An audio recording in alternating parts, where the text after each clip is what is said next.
Welcome to Fantastic Vision. Please subscribe us before you watch today's video. As global technological competition becomes increasingly fierce, a resource game that concerns the lifeblood of a country is quietly unfolding.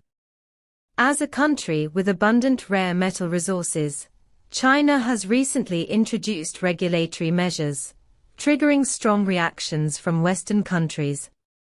From gallium, germanium to antimony, China's export restrictions on these industrial vitamins are like a heavy punch, hitting the soft underbelly of Western countries. Faced with this series of measures, have Western countries felt the pressure? How will they deal with this resource war without gunpowder? In this era of rapid technological development, rare metals are like vitamins for industry, playing a vital role in the development of high-tech industries and national defense science and technology.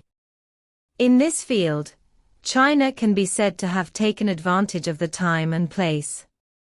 As the world's largest producer of rare earths, China not only has abundant resources, but also occupies a dominant position in the entire industrial chain. However, in the face of various sanctions from the United States and other Western countries, China is not to be outdone and has begun to impose restrictions on the export of rare metal resources. This move is undoubtedly a blow to Western countries. Take gallium and germanium as an example. These two metals are indispensable strategic resources in the semiconductor and military fields.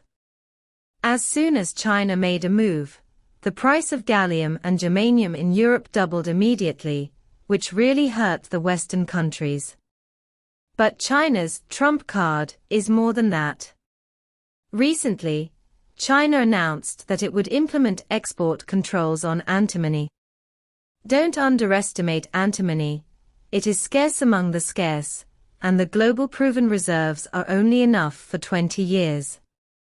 And China's antimony reserves account for nearly a quarter of the world's total, which really makes Western countries restless.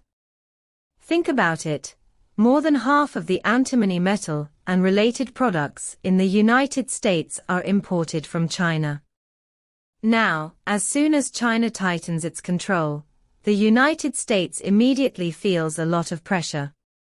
This reminds people of the old saying, "The art of war says, attacking the city is inferior, attacking the heart is superior."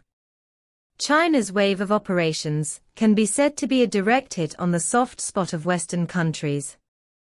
In fact, China's control of rare metal resources is not only to deal with sanctions from Western countries, but also out of consideration for sustainable use of resources and environmental protection.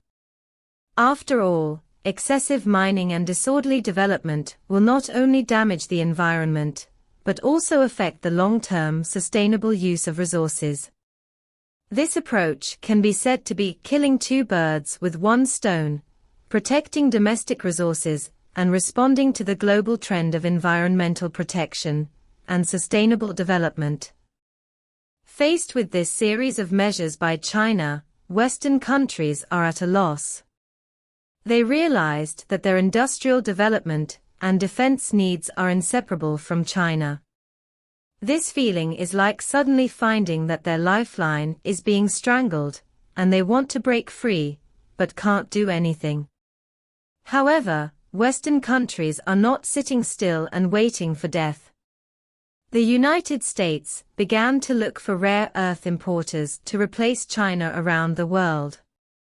They set their sights on Mongolia, an inland country sandwiched between China and Russia, which has rare earth reserves second only to China. However, transporting rare earths from Mongolia to the United States faces huge challenges. Either through China or through Russia, this is really a dilemma.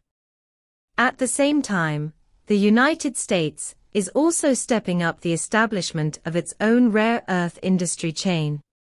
They have established rare earth mining and processing facilities in Australia, Canada, Malaysia and other countries, and have also built 2 rare earth separation and processing plants in Texas. It is said that by May 2023, the United States may have surpassed China to become the world's largest exporter of rare earths. I wonder if this news has put a little pressure on China. However, it may take some time for the United States to completely get rid of its dependence on China's rare earths. After all, China's advantages in the rare earth industry chain cannot be established overnight. Especially in the middle and lower reaches of rare earth products, China has an absolute export advantage. This is like a marathon. China has already led by several positions. If the United States wants to catch up, it must use its milk. Faced with this situation, China is not idle.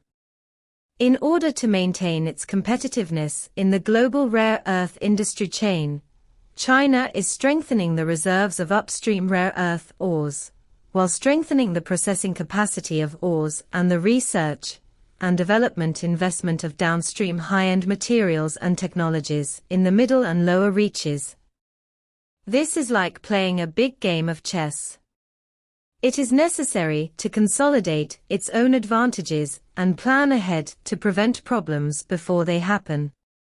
In the final analysis, this game of rare metals is essentially a contest about national development and security.